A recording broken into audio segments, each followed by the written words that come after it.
Dude, I cannot see anything right now. I know, I just need you to trust me. I need you to step away from the wall. Yeah, but here's the thing. I don't know what's in front of me. I can't see anything. I'm a little worried right now that I'm afraid I'm gonna like trip and fall or something. I just need you to trust me and step away from the wall. Take 2 steps. What are you doing with your hands? I'm just trying to feel my way. I can't see anything. Just take a step. Just trust me. Okay, all right, forget it. I'm just gonna hang on to this. I'm gonna stay here and talk to everybody from right here. Hey guys, how's everybody doing? Good. Let's just go to this week's episode of Trapped. Boo. Did I scare you? I'm only joking. You know me. You do know me, right? I'm the butterflies in your stomach, the sweat on your brow, the lump in your throat. I'm what keeps you awake at night. I'm what keeps you from trying anything new, or taking a chance, or becoming who you were meant to be. I am fear.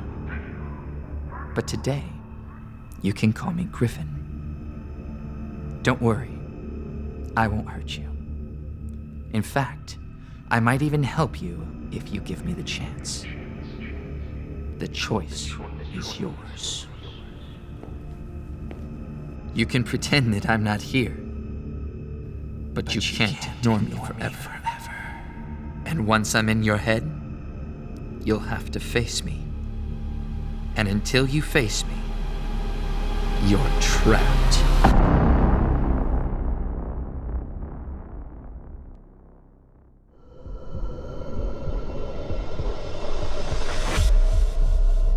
Who are you? I'm Griffin, and you're Sloan. You brought me here, didn't you? Now why would I do a thing like that? My dad. What about your dad? What is he doing? They're fighting again. He's leaving. Now stand up, Sloan, now! Ah! You said I was free to go. It appears that you aren't ready. What is it? Only your worst nightmare. Tell me, Sloan, what are you most afraid of? What's in the box? Oh, it's more fun if you open it and find out. No. No, not until you tell me what's in there. I need to know. Looking for guarantees, are we? Where is your sense of adventure? Ha ha ha! Boo. What's wrong? Don't like surprises. Please, just tell me what's in the box. Open the box and take a peek. There you will find the answers you seek. Really? You're a poet now. I do love a good rhyme, yeah. Mm-hmm. Stop with the games. You don't want to play? Very well. I'll leave. Wait! How do I get out of here?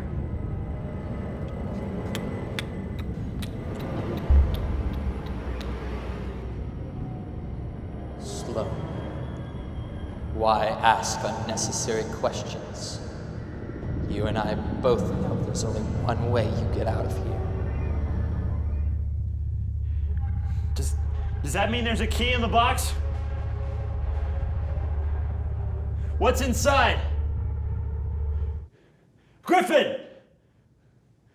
Griffin!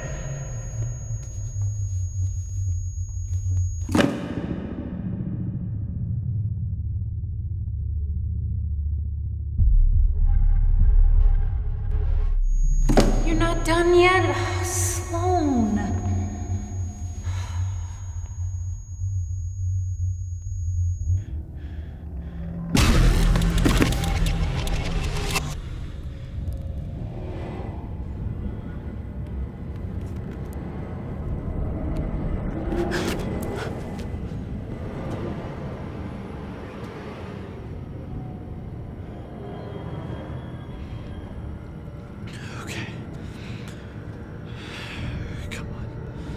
get this over with.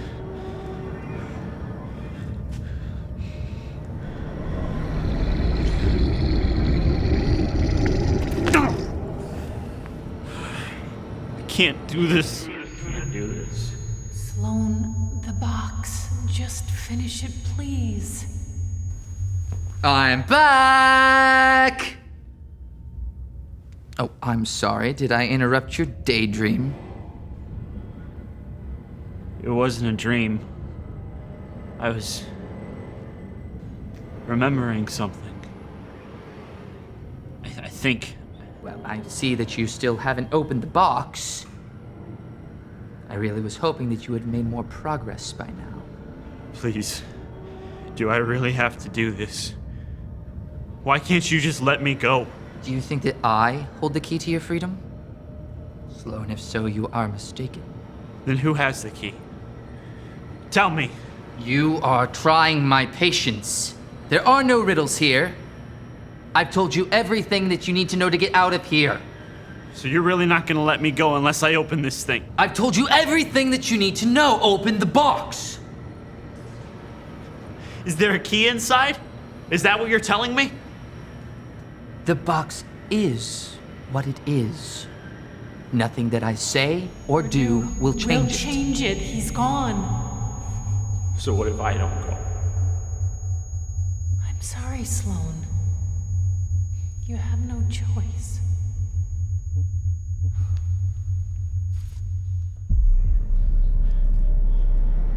What if I don't open the box? What if... You're wasting precious time. Open the box. Sloan, listen to yourself. All of these what ifs. What if it's nothing? What if it's not? What if it's the key? What if it's a trap? What if you'll never know?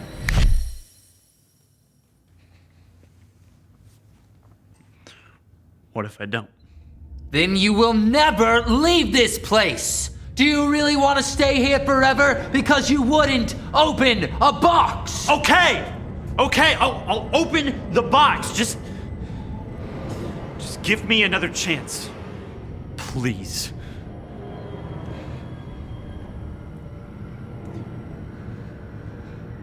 Well, since you asked so politely.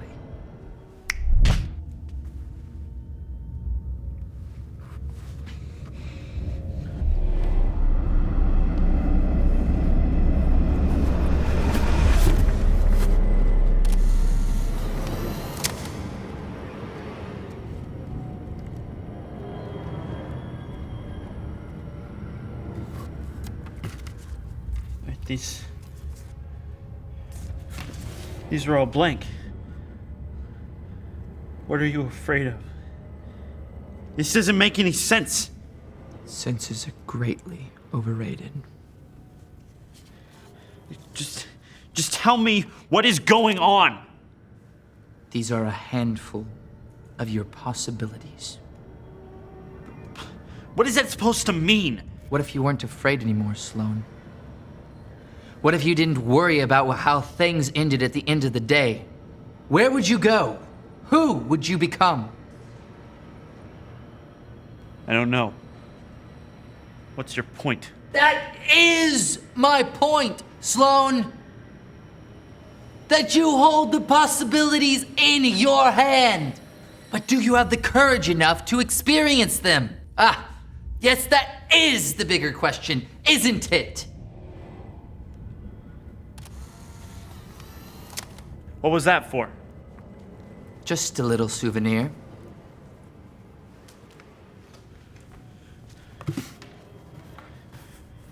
You said there'd be a key. Really? Did I now? You said that opening this box was the way out of this place. And so it is. You are on your way, Sloan.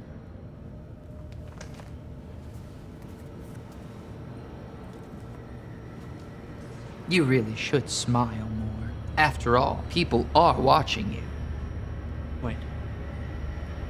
What people?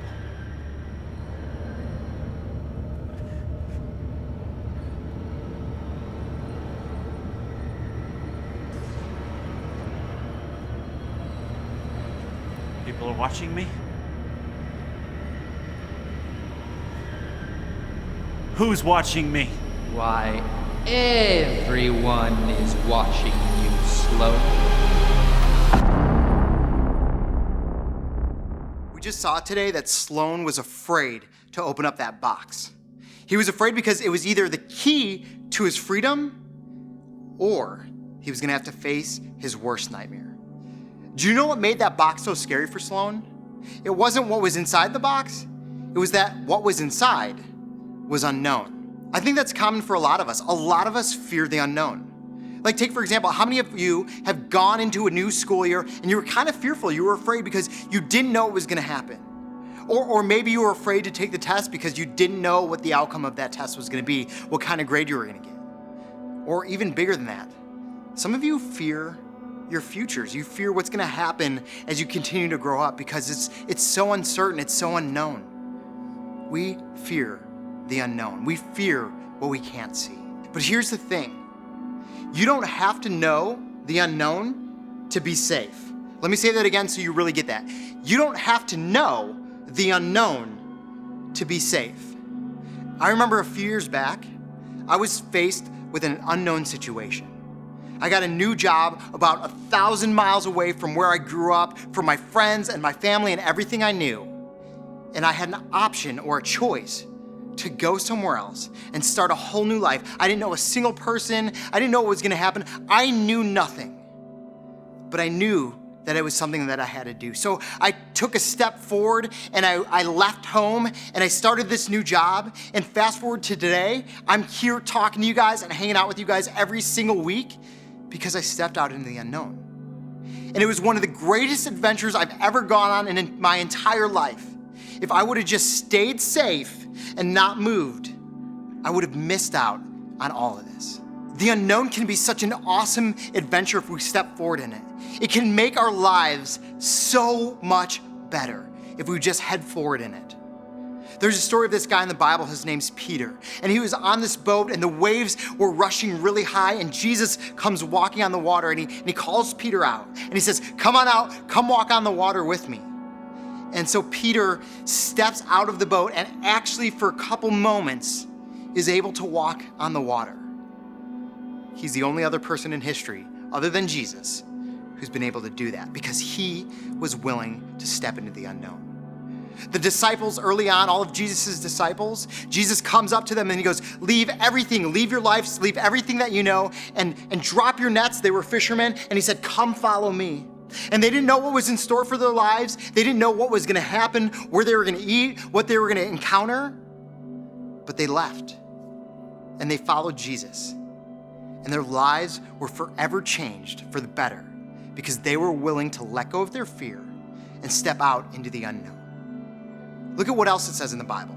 In Matthew 6:25 through 34, it says this, "Therefore I tell you, do not worry about your life, what you will eat or drink, or about your body, what you will wear.